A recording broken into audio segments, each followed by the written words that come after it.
Welcome to my studio. Cleaning is indeed a very hard job. You look around here, I've been at it for hours. Somebody has to polish these floors. And the same thing applies to shopping centres, hospitals. Lots of people working in the background, unseen, and probably never heard. And they usually work for very large companies that make a lot of money. And these large companies usually own a security company to boot.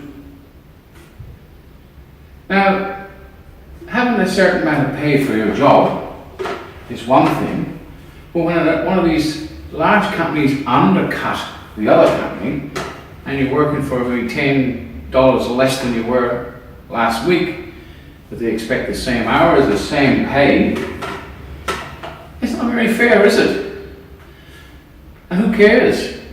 Only the men and women who actually do the job. And I use the term men and women, not persons.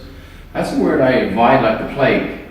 Simply because when you call somebody a person, or you accept the fact that you are a person, you're a corporation, a dead entity. Look it up on Google, type in what is a person at low, and you'll soon find out that you're dead. Now, why do I bring this thing up? Well, people should be as mad as hell. I'm going to show you a little clip from a movie that was made 40 years ago, 20 years ago before the intervention of the internet. So nothing's changed. We go out the same thing every day, and we whinged about this government, which means mind control if you translate it, and nobody does anything. So let's have a look at this little clip. I'm as mad as hell, 40 years old, and you tell me whether anything has changed? No, nothing has changed. In the meantime, I'll carry on cleaning. Depression. Everybody's out of work or scared of losing their job. The dollar buys a nickel's worth. Banks are going bust. Shopkeepers keep a gun under the counter. Punks are running wild in the street, and there's nobody anywhere who seems to know what to do, and there's no end to it. We know the air is unfit to breathe and our food is unfit to eat.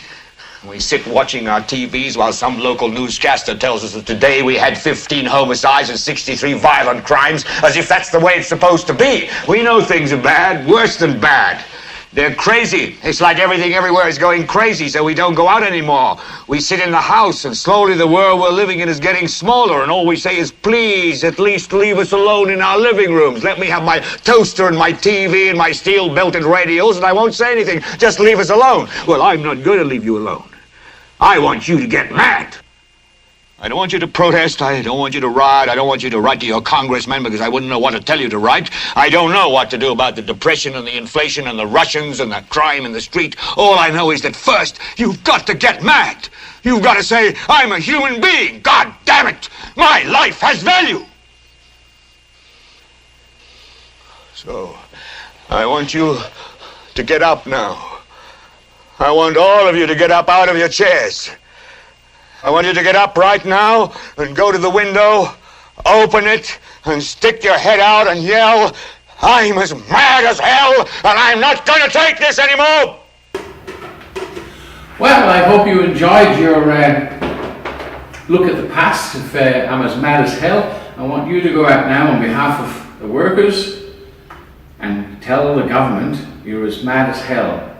And forget the two preferred parties, because there's more than two parties, and when they say preferred parties, whom are they referring to?